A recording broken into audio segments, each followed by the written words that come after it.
اعوذ باللہ من الشیطان الرجیم بسم اللہ الرحمن الرحیم فیہ ظلمات ورعد وبرق یجعلون اصابعهم فی آذانهم من الصواعق حذر الموت واللہ محیط بالکافرین۔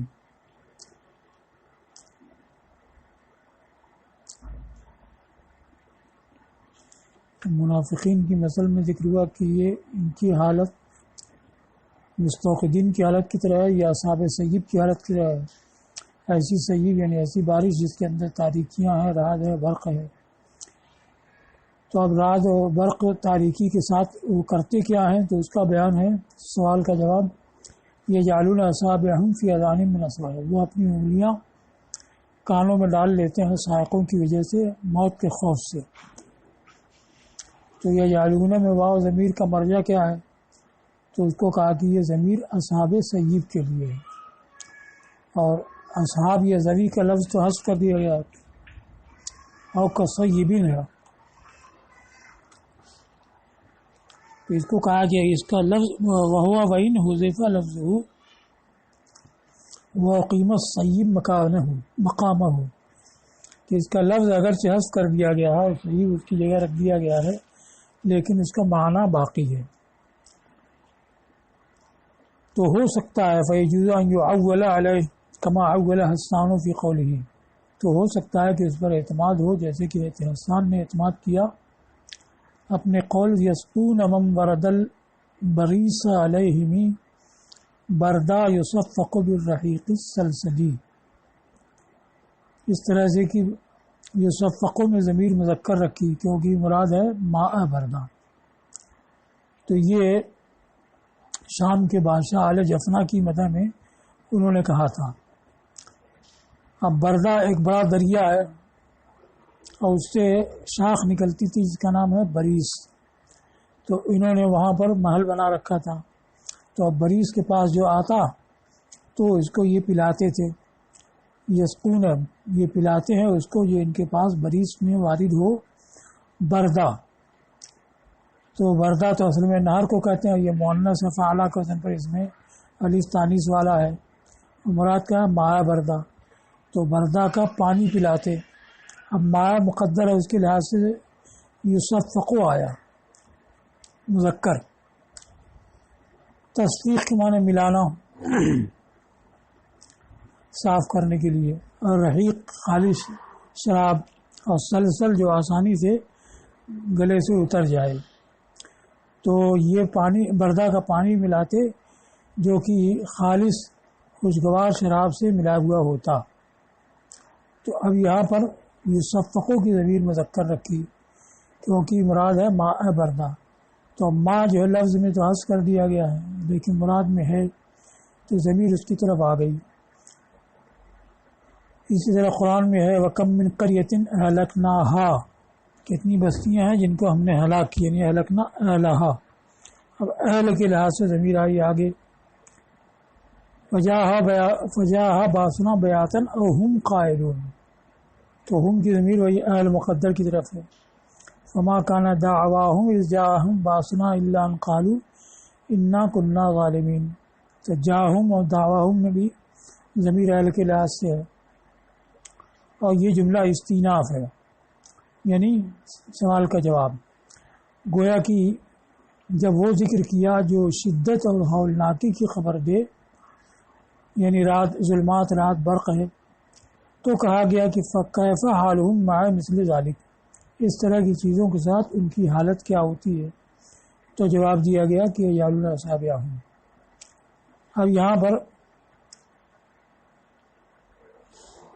عامل کی جگہ اصابع کا اطلاق ہے مبالغہ کے لیے، یعنی ایسی ہولناکی ان کے اوپر طاری ہوتی ہے کہ کان میں تو انگلیاں ڈالی، یہ پور انگلیوں کے پور ڈالے جاتے ہیں، تو یجعلون اناملہم نہیں فرمایا گیا بلکہ اصابعہم آیا۔ اور یہ ہے کہ پور بھی کسی خاص انگلی کا ہوتا ہے، جیسے سبابہ کا پور ڈالتے ہیں، لیکن یہاں مطلق اصابع آیا، یعنی سخت ہولناکی کی وجہ سے کوئی بھی انگلی یہ کان میں ڈال لیتے ہیں۔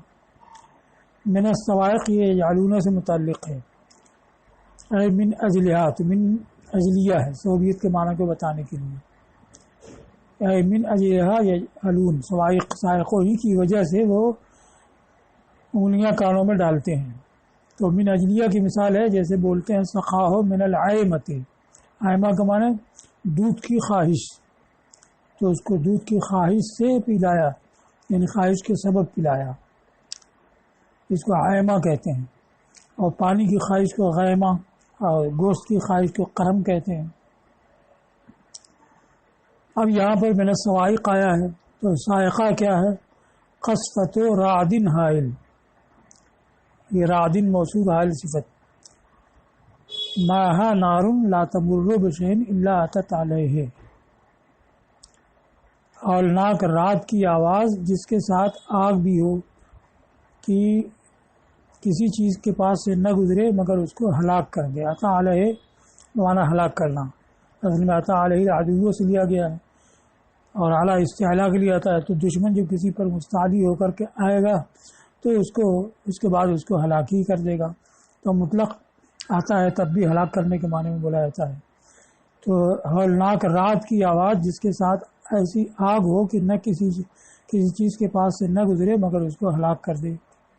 اب یہ سائقہ صاعق سے لیا گیا ہے جس کا معنی شدت صوت، سخت آواز، اور کبھی سائقہ کا اطلاق وقت اطلاق ہو، کبھی اس کو بولا جاتا ہے ہر ہولناک چیز پر، چاہے وہ سنی جائے یا دیکھی جائے۔ تو اگر اس طرح کی آگ آئے سائقہ کے ساتھ آگ ہو جو دیکھی جاتی ہے تو اس کو بھی کہا جاتا ہے سائقہ، یا محض آواز ہو سخت تو اس کو بھی کہا جاتا ہے سائقہ۔ اور اصل میں سائقہ جو ہے دونوں کا مجموعہ ہے، سخت آواز بھی ہو اور اس کے ساتھ آگ بھی ہو۔ اور کہا جاتا ہے سائقت سائقہ اذا ہلاکت ہو، سائقہ نے اس کو ہلاک کر دیا جلا کر کے یا شدت صوت سے، دونوں حالت میں سائقت سائقہ کہتے ہیں۔ شاذ میں پڑھا گیا سوائق کی جگہ سواقع۔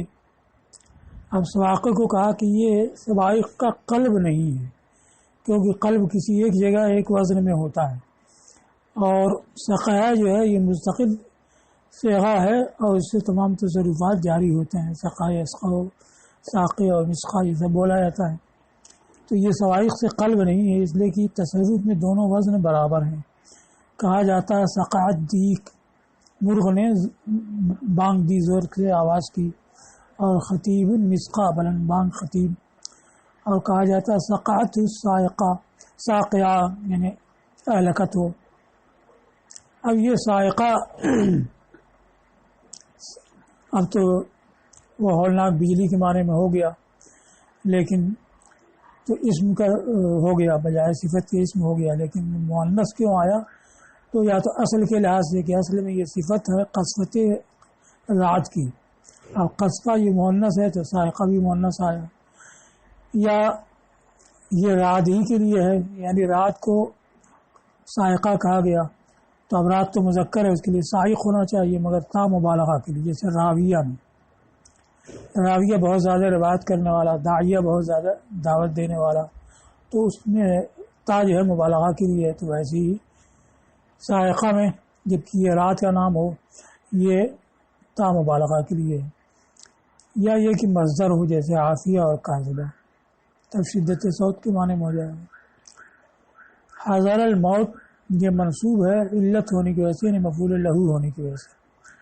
تو اب یہ ہے کہ علت من السوائق ہے کہ وہ اپنے کانوں میں انگلیاں ڈالتے ہیں سائقوں کی وجہ سے، اور پھر حضر الموت موت کے خوف سے، یہ دو مفعول لہو کیسے ہوگا؟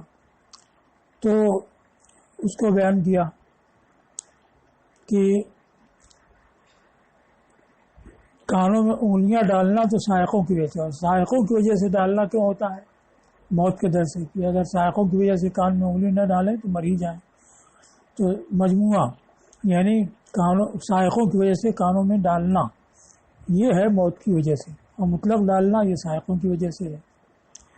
اب یہاں پر حضر الموت مضاف مضاف الیہ مل کر کے معرفہ ہے، کیونکہ حضر مصدر یہ الموت معرفہ کی طرف مضاف ہے، تو یہ بھی معرفہ ہو جائے گا، اور مفعول لہو جو ہے نکرہ ہوتا ہے عموماً، جیسے رسول اللہ ہدایتاً، قمت اکراماً ضربت تعدیباً، تو یہ مفعول لہو عموماً نکرہ آتا ہے، اب معرفہ کیسے آ گیا؟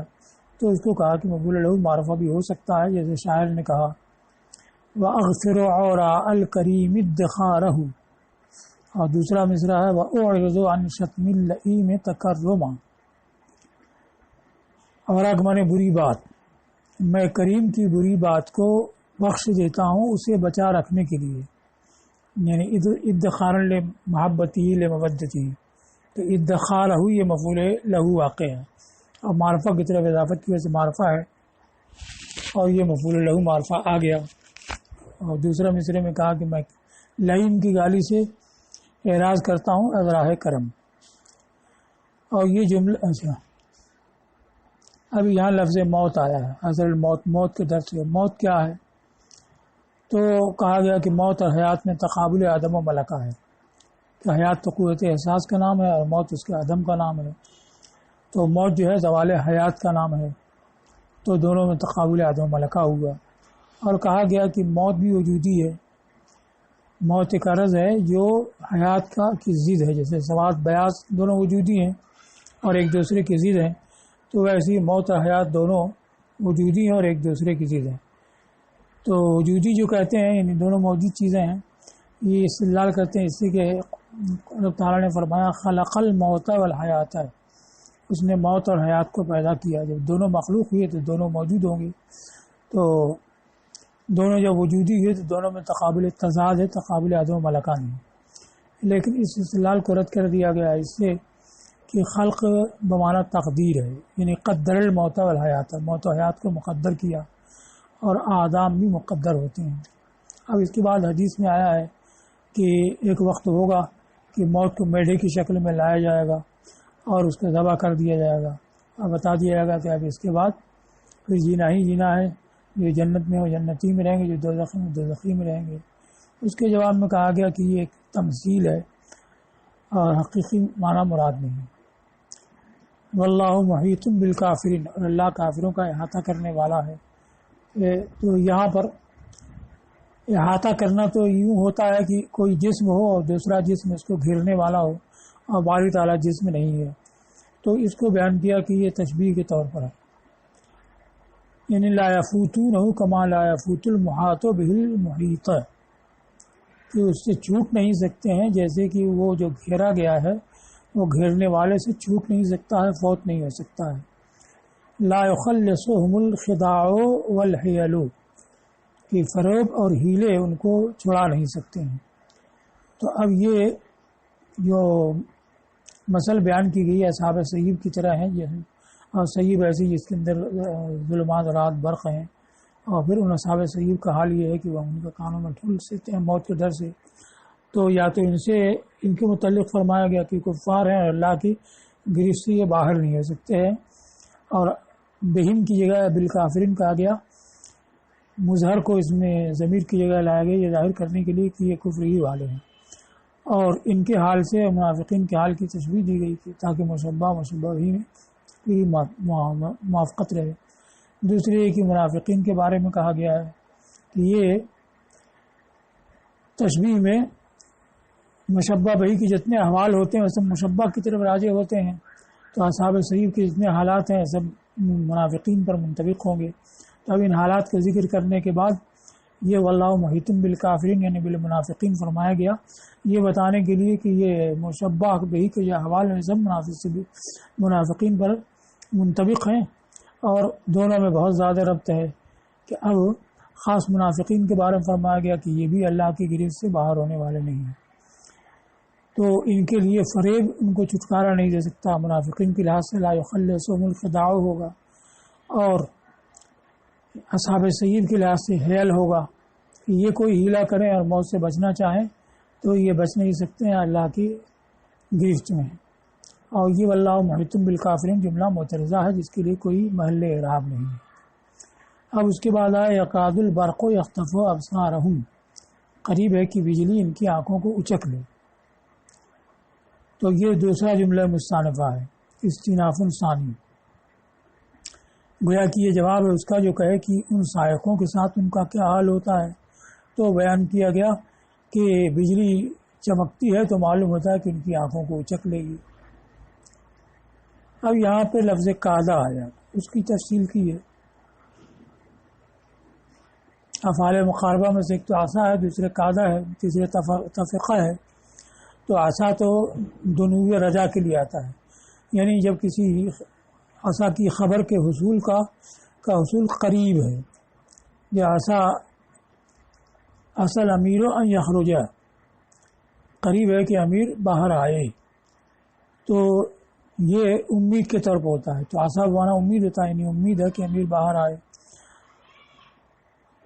عصا زید ان یاتی ہے، امید ہے کہ زید آئے گا۔ اور قاعدہ ہوتا ہے کہ دنوی حصول کے لیے، یعنی جب کہ خبر کا حصول قریب ہو جائے، ابھی حاصل تو نہیں ہوا لیکن حصول کے قریب ہو۔ جیسے قاعدہ زید یخرجو، قریب ہے کہ زید نکلے، تو جب اس کی نکلنے کی تیاری کرنے لگا، اسباب صحیح کر لیے، تو اس وقت قاعدہ یخرجو بولا جائے گا۔ تو یہاں پر فعل مضارع بغیر ان کی، اس کی خبر میں فعل مضارع بغیر ان کے آتا ہے، اور عصا کی خبر میں فعل مضارع ان کے ساتھ آتا ہے، کیونکہ وہاں محض امید ہے اور خبر کا حصول کی مستقبلی میں ہونے کی توقع ہوتی ہے، تو ان جو ہے وہ استقبال کو ظاہر کرتا ہے، اس لیے وہاں عصا کی خبر میں فعل مضارع ان کے ساتھ آتا ہے، اور قاعدہ کی خبر میں فعل مضارع بغیر ان کے آتا ہے۔ اور تفقہ جو دنوے اخذ کو بتاتا ہے، یعنی شروع کو، تفقہ زید یخرج نے نکلنے لگا، یعنی جب قدم دو قدم چل لے تو تفقہ بولا جائے گا۔ تو اب یہ قاعدہ کے بارے میں کہا کہ یہ افعال مقاربہ میں سے ہے جو وجود سے خبر کے قرب بتانے کے لیے وضع کیا گیا ہے، یعنی خبر اب وجود میں آنے ہی والی ہے، حاصل ہونے ہی والی ہے۔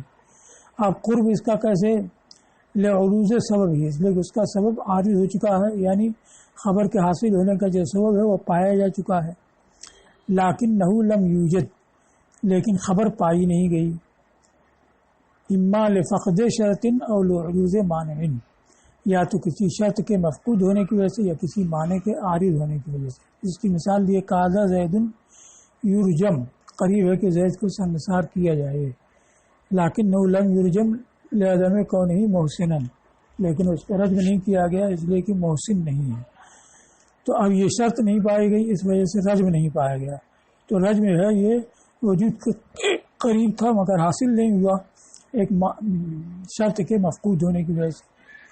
کوئی معنی عارض ہو، جیسے قرآن میں آیا ان کادت لتبدی بھی لولا ربطنا علی قلبہا، ایت موسیٰ علیہ السلام کی ماں کے بارے میں، یہ بے شک قریب تھا کہ وہ اس کو ظاہر کر دے اگر ہم اس کی ڈھارس نہ بتاتے، اس کا دل مضبوط نہ کر دیتے۔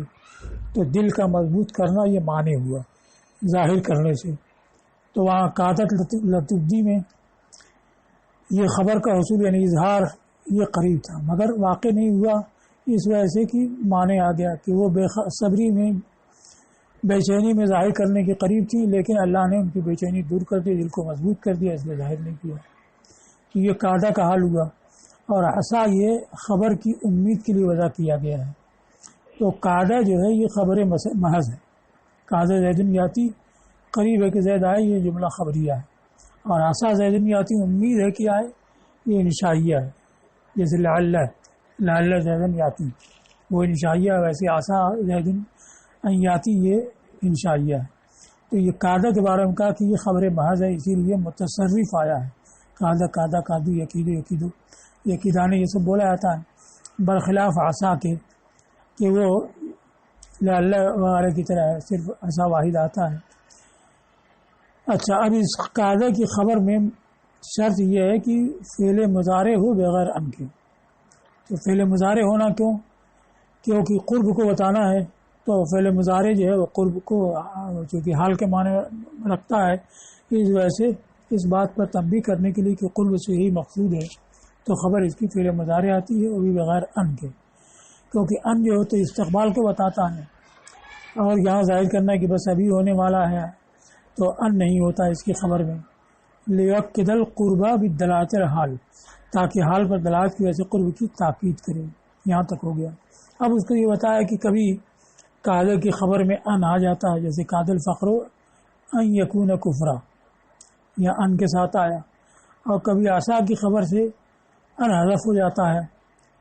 تو چونکہ دونوں افعال مقاربہ میں سے ہیں تو کبھی عصا کو قاعدہ پر محمول کر کے عصا کی خبر سے ان کو حذف کر دیا جاتا ہے، اور کبھی قاعدہ کو عصا پر محمول کر کے اس کی خبر میں ان لا دیا جاتا ہے.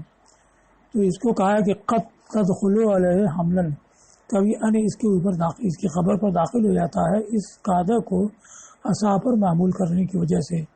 جیسے کہ عصا قاعدہ پر معمول ہوتا ہے اس کی خبر سے ان کو حذف کر دینے کی وجہ سے، اس لیے کہ اصل مقاربت کے معنی میں دونوں ایک دوسرے کے شریک ہیں تو ایک کو دوسرے کے اوپر حمل کر دیا جاتا ہے. اب لفظ یختفو آیا ہے تو یہ خطیفہ یختفو سمع سے ہوا. تو خطف کا معنی لفظ بسرعت، تیزی سے پکڑ لینا، اچک لینا، اور ضربہ سے پڑھا گیا ہے شاذ میں یختفو تا کے کسرے کے ساتھ. تو یختفو ایک قرات شاذہ ہے. دوسری ہے یختفو، اس بنا پر کہ یختفو تھا، یجتنب کو ضرب پر تے کی حرکت نقل کر کے خا کو دی. اب تے ساکن اس کو تو کر کے ادغام کر دیا گیا تو یختفو ہوا.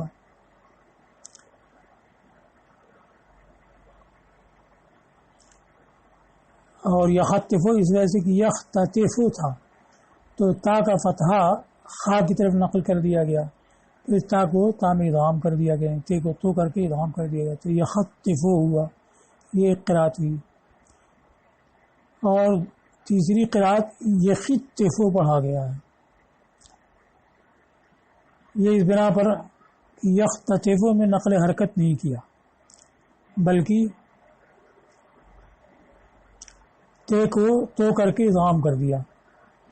تو یختفو میں خا تو ساکن ہے اور تے کی حرکت خا کو دی نہیں گئی بلکہ تے کو وہی تو کر کے ادغام کر دیا گیا. ادغام جب کریں گے تو مدغم جو ہے پہلا حرف یعنی مدغم یہ ساکن ہی ہوگا، تو تے یہ پہلی تا یہ ساکن ہوئی اور خا بھی ساکن، تو اجتماع ساکنن ہوا. جب اجتماع ساکنن ہوا تو ساکن حرک بالکسر، خا کو کسرہ دے دیا گیا تو ہو گیا یختفو. اور پھر یا کبھی خے کے تابع کر کے اس کو کسرہ دے دیا گیا تو ہو گیا یختفو. اور تیسری شاذ قرات ہے یختفو، خا کے کسرے کے ساتھ. خا پر کسرہ کہاں سے آیا؟ اجتماع ساکنن کی وجہ سے. یہ اسی وقت ہوگا جبکہ تا کو یوں ہی تو تا کر کے ادغام کر دیا ہو تو یہ تا جو ہے پہلے ساکن ہو گئی اور خا تو ساکن تا ہی، تو دو ساکن جمع ہو گئے تو پہلے ساکن پر حرکت دی گئی تو یختفو ہوا. اور یا کو اس کے تابع کیا تو یختفو ہوا. اور چوتھی شاذ قرات ہے یتخطفو، تفاعل سے. یہ چاروں شواذ ہیں، یختفو، یختفو، یختفو، یتخطف.